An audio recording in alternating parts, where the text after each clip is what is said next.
आणि इतकी मोठी तयारी झालेली आहे आमची, आजपासून तयारी झाली. आम्ही डीजे सहित येणार आहे आणि टॉयलेटची व्यवस्था करून द्या. एकच म्हणणं आहे की बमनराव लोणीकर जे बोलले मध्ये, तर त्यांना फक्त लोकांनी मारायचं कमी ठेवलेलं आहे. आणि महत्त्वाचं म्हणजे आपल्याला ओबीसी बांधवांनी पण भरपूर मदत केलेली त्या काळामध्ये. आंतरवाली सराटीमध्ये मनोज जरांगे पाटील यांच्या उपस्थितीमध्ये बैठक पार पडली आहे आणि या बैठकीला उपस्थित नव्हते असे रमेश पाटील माझ्या सोबत आहेत. सोशल मीडियाच्या माध्यमातून ते बऱ्याच राजकीय नेत्यांसोबत कॉलवरून चर्चा करत असतात आणि त्या चर्चा देखील मोठ्या प्रमाणामध्ये व्हायरल होतात. ते माझ्यासोबत आहेत.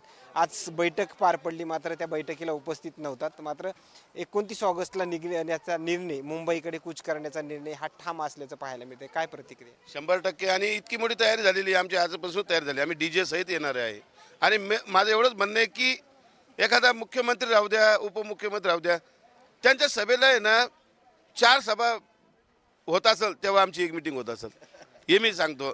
आणि फक्त सरकारला एवढंच म्हणणं आहे आमचं, मुंबईमध्ये यायचं आहे फक्त आमची टॉयलेटची व्यवस्था करून द्या. आम्ही जेवण वगैरे सगळं सोबत राहील, पण असं ना कसं आहे रस्त्यानं फक्त कसं आहे, आता काही काही गोष्टी फार महत्त्वाच्या आहे. कारण की सगळे लोक जे येणार आहे ते कुठेतरी संडास बाथरूमची सगळी व्यवस्थित करून ठेवा. आंघोळीची आम्ही कुठे व्यवस्था करू, पण तेवढी व्यवस्था करून ठेवावं त्यांनी. काय आता मुंबईकडे जायचं म्हणलं तर तरी अगोदर जर सरकारने आमच्यासोबत जर चर्चा केली आणि निर्णय जर काही निघाला सरकारच्या माध्यमातून, तर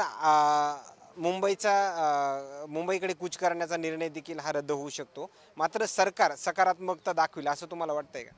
सरकार तर आता ते बेकार आहे. ती सरकार आहे का तिथं? मला सांगा. पूर्ण भ्रष्ट, किती किती सगळे भ्रष्टाचारी जमा झाले. परत एका ते म्हणतात ना की एक एक जण आहे का तिथं वेगळ्या वेगळ्या पक्षातून आणलेले, त्यांना काय त्याचं नॉलेज असणार आहे. आणि माझं तर असं म्हणणं आहे की एक मराठा जे नेते आहे यांनी याचे तोंड उघडले पाहिजे. नाही तेव्हा इतके मरत होते, चक्र मारत होते, पाठिंबा द्या पाठिंबा द्या. आज त्यांना लाज वाटली पाहिजे.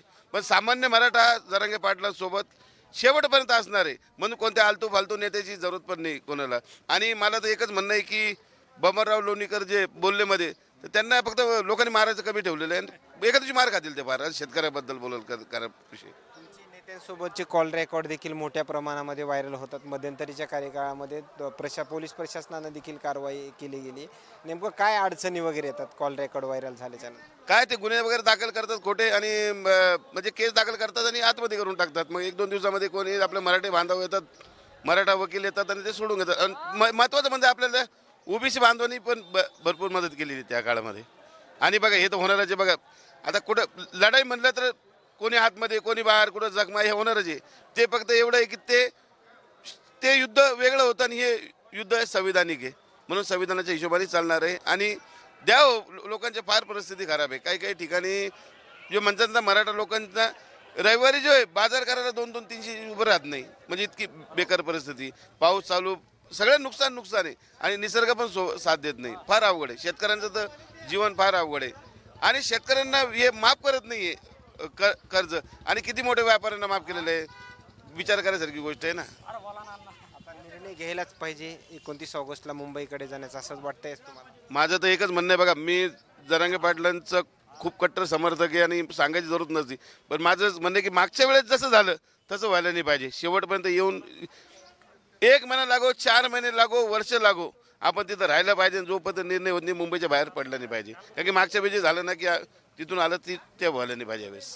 आता जे काही अधिवेशन सुरू होणार आहे 30 तारखेपासून, त्याच्यामध्ये देखील काही मराठा आमदार जे आहेत आरक्षणाच्या मुद्द्यावर सभागृहामध्ये आवाज उठवतील ही अपेक्षा आहे.